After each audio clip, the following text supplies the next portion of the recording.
You're listening to From Pain to Possibility with Susi Hately. You will hear Susi's best ideas on how to reduce or even eradicate your pain and learn how to listen to your body when it whispers so you don't have to hear it scream.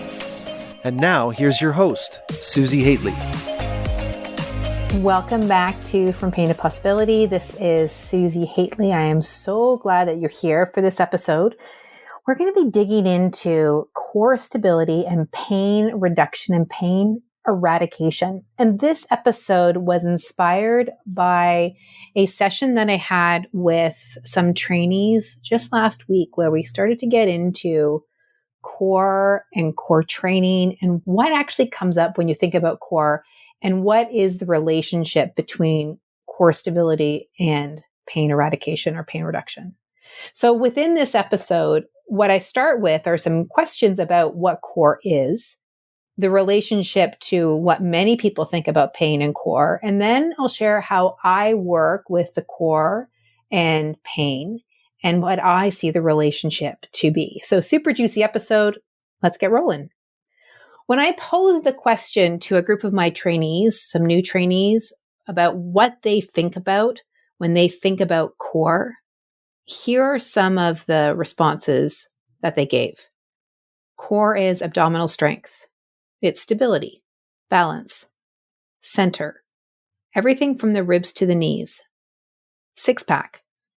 I feel it comes from the feet. Strong abdominal muscles. Ab strength, abs container. Strength, stability, and balance. Stability, pelvic floor. Lower back. Everything between the shoulders, hips, back, torso. It's the container. How I responded to them was these are really great answers because they help me track where they are at and what they believe core to be. They're also a little bit gushy. And by gushy, I mean, like, what does balance actually mean? What does stability actually mean? What does the container mean? Or the center? What do those words actually mean? Which then led me to the questions of, well, then, why is being strong and stable beneficial? And can you have pain and be strong? Said yet another way, are the constructs of pain and core separate entities where one does not impact the other? Can you have good core, for example, and have pain? There are a lot of people who will say yes to that answer. A lot of people believe that core stability and pain are very separate things. Then one trainee piped up and said, I used to lift a crap ton of weights, was super ripped and strong, and I had ingrained poor muscle patterns, and I had a lot of pain. Interesting conversations. In the end of this conversation, I summed it up with, there are many ways of recovery and rehabilitation. One of those ways is to not pay attention to pain and to simply get stronger so that you can live your life. You can, in air quotes, function in daily life. You aren't comfortable and you can do life. You aren't comfortable and you can get back to work and back to your activities. You have something to measure. Yep, there's pain there and you can do those activities. So it's a both and scenario. And then there's another way. And this other way resonates more with people who don't want to have pain, who don't want to, air quotes, function in daily life. They want to become more functional and they innately know that their pain can reduce. They don't want to just have their capacity, in air quotes, increase because they know that dealing with the pain is super depleting. It's draining them and in fact is dropping their capacity. Instead, they want to reconnect. They want to reclaim. They want to get to know their body and their mind. And they see their pain not as something to ignore, but rather as a sign that something is up. Not that their tissue is damaged, because we know that those two aren't correlated. We know that pain and tissue damage are not correlated. However, they know that pain is indicating that something is up. They innately know that something has to change, and they just can't figure out how at this point. Yet they see their pain as significant, perhaps meaningful in some way. It's not something to be threatened by, but it is something to address. And while we know that pain is interpreted in the brain, it doesn't mean that the brain is broken or that the brain needs to be fixed. They simply believe at their heart of hearts, deep in their core, in their blood, in their bones, in their breath, that they don't have to and they don't want to live with pain. So what does this have to do with core? Well, there's a common conversation out there, which is in order to increase core, you really just need to add more load, add more challenge, add more speed, and then you will get better core. However, for the people that I just spoke about, those ones who don't want to simply live with pain, those ones that don't want to simply increase their so-called capacity in air quotes, for them, that common conversation about core, which is add more load, add more challenge, add more speed, it just doesn't fit for them. It also doesn't fit for me. For me, I see core and pain reduction very, very closely correlated. This is because I see that movement patterns and core stability are correlated. I also see that movement patterns and pain reduction are correlated. So because I focus in on how somebody moves, because I support people improving their neuromuscular dynamics, and because what I have seen happen is that when someone's neuromuscular patterns increase and improve, so does their core. And I've also seen that as someone improves their neuromuscular patterns, i.e. reduces their compensation patterns, their pain reduces. Everything I do works on people's core and results in a reduction of pain. And their function improves. Not only their body function, but their function in their daily life. Their ability to get back to sport, their ability to get back to hobbies, their ability to get back to work, their ability to get on with their life. Their pain goes down, and their agility and their variability and variation in movement patterns improves. They're able to move from fast to slow, slow to fast, stop, change directions, get down to the floor and back up again. They can stand on one leg, hop over a curb, balance. And then when something comes at them, like they're walking across the street and all of a sudden a car starts to speed up or a car doesn't see them, they can jump out of the way and be responsive. They don't have to fear what's coming or brace or grip. Instead, they become lighter. They become more grounded. They almost float, being less rigid and bracing less, holding their breath less. They become less concerned about their abdominal muscles and more interested in how their body parts and segments are interacting and engaging with each other. And they tune into what coordinated control is all about because they're tuning into themselves, how their body works and the way that they move. They tune into the whispers, the ebb and the flow. I see this all the time with my private clients. As they begin to improve their movement patterns, their pain reduces, their core improves, their whole nervous system settles down. They become more relaxed. They realize that the more they reduce compensation, the better their core stability. Because what they're ultimately creating in their core is responsiveness, this ability to ebb and flow, this ability to feel and to tune in. So we'll take a pause for a moment and just touch on this word stability, because stability is often together with the word core. Years ago, I read a definition of stability that I loved, which is that stability is the control and coordination over a range of motion. So how you move over a range of motion. How smooth is your movement over a range of motion? So if you don't have great control and coordination over a small range of motion, the likelihood is pretty darn low to have it over a bigger range of motion. Nowhere in there is there rigidity or breath holding. Nowhere in there is there control with a capital C. In this case, control is neuromuscular dynamics. What people begin to realize is as they tune into their core, into themselves, that they can discover and then change their neuromuscular dynamics. And they gain more confidence because as they do, their pain goes down. So core isn't something that holds us together or duct tapes us, but rather it enables us to become responsive. Because really, we don't need to be held together. And really, our system is meant to be responsive. Jumping, moving, getting down, getting up, going down the stairs and up the stairs, taking stairs 2 steps at a time. There's less locking and loading, meaning like bracing with bigger power muscles like the lats or the abs, like the rectus abdominis, or the glutes or the quads, gripping and bracing. There's better breathing. Muscles are meant to be doing what they're supposed to be doing. It's interesting. Pre-pandemic, in our certification program, we had a physio come in with a real-time ultrasound. And the real-time ultrasound is the same ultrasound that is utilized when looking at kidneys and babies and such. And she was utilizing it to look at the way the muscles all interacted when we're talking about core, particularly the inner core, so pelvic floor, transversus abdominis, diaphragm, and then how these muscles interrelate with the rectus abdominis and the obliques.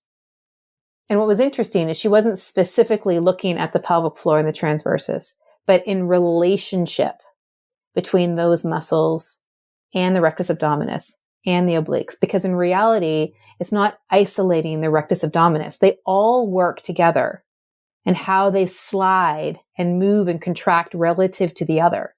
And what we could see on the ultrasound is when the transversus wouldn't kick in quite quickly enough, or the obliques would power over, or the rectus abdominis would power over, or the transversus would just be quiet, or the pelvic floor would really pull up hard, or not totally relax, or not engage at all.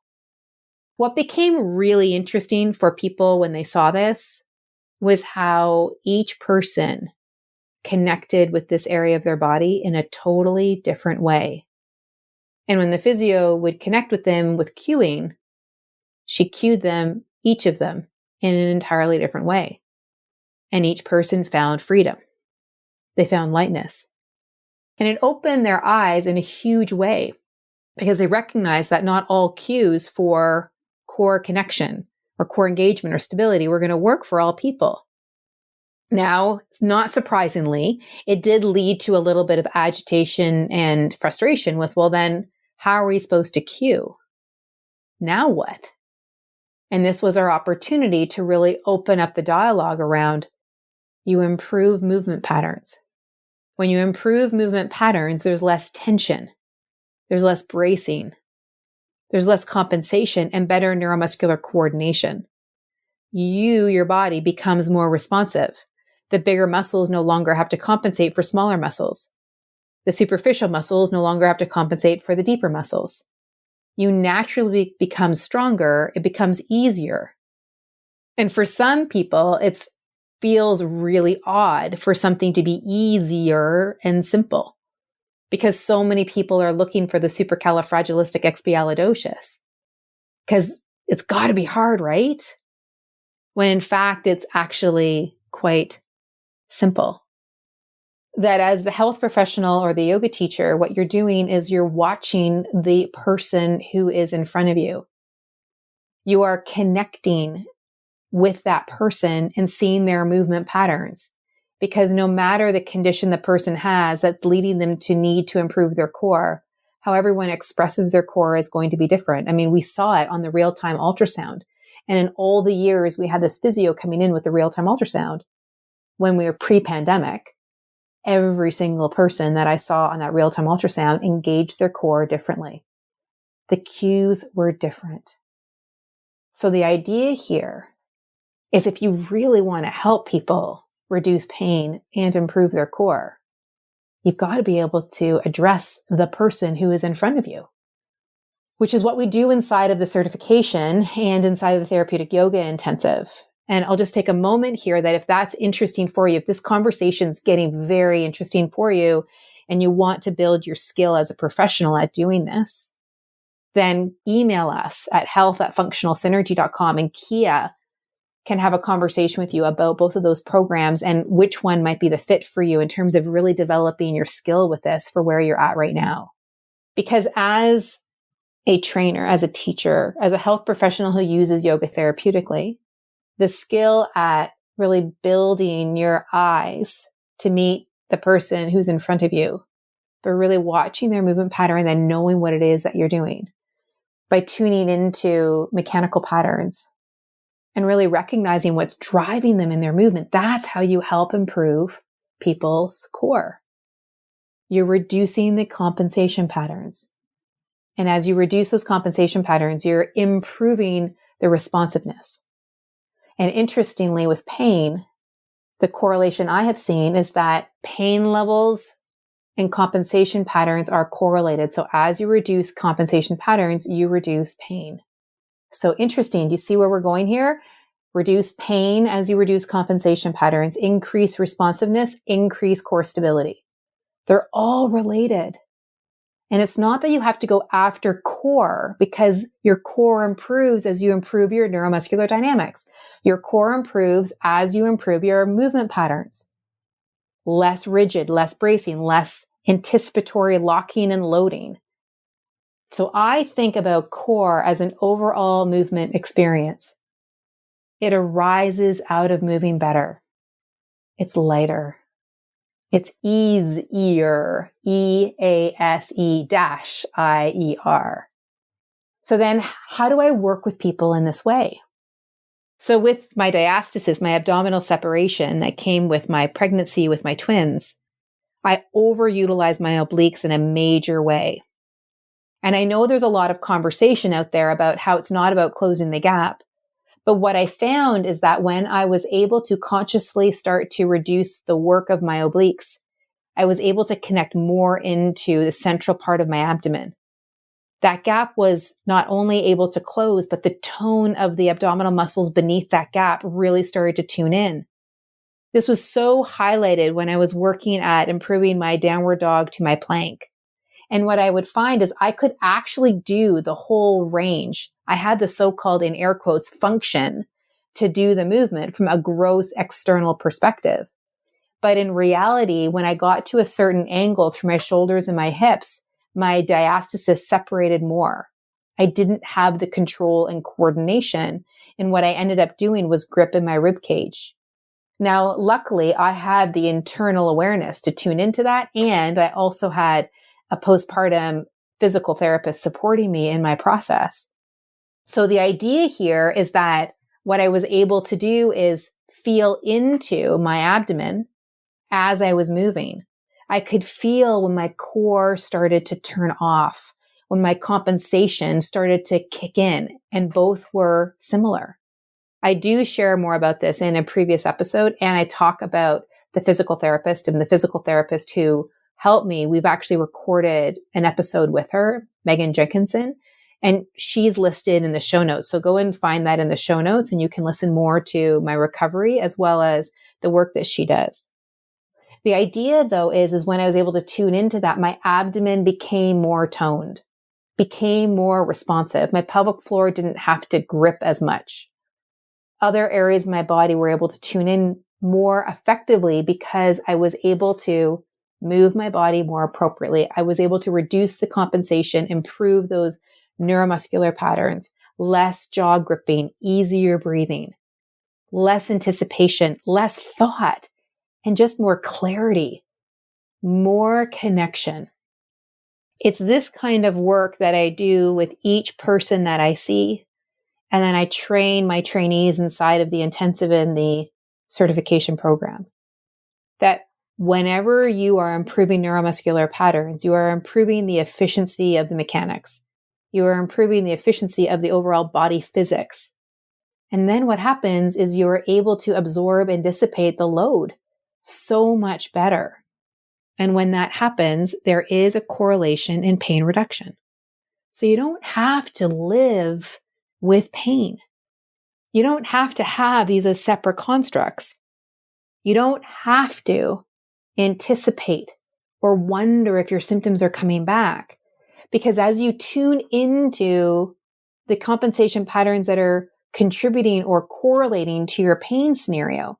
You also tune into the subtler feels of the ebb and the flow, your overall levels of depletion or fullness. You're able to see your body as a battery. You're able to recognize that what the mind suppresses, the body expresses. You tune into so much more that your body is expressing. And when I hearken back to the beginning of this episode, when I said, the people who are interested in this recognize that their pain is trying to tell them something. Not that the tissue is damaged, but there is something to pay attention to. And sometimes it's this that they get to pay attention to, that their body is trying to whisper to them, or really rather scream at them. And they can tune into the whispers that are contributing to the scream. They can tune into what their mind might be suppressing that their body is expressing. They begin to see the ebb and the flow, the correlation and connection between mind and body. They tune into the feeling as well as the biomechanical connection. And when you can do both, that is when you make tremendous gains. Because ultimately, we are more than a body. We are more than a brain. We are more than a mind. All of it works together. And you can use your movement patterns as a really objective way to tune in to those more subjective or nuanced things. Now, as I've mentioned, if this resonates with you and you want to work more closely with me, either in a private setting or within our intensive or certification process, please send us an email. We would love, love, love to share this with you. We would love to be able to train you. We would love to be able to see you reduce your pain and actually feel what it's possible to be lighter and more free. So just send us a note to health@functionalsynergy.com. Have a great time exploring.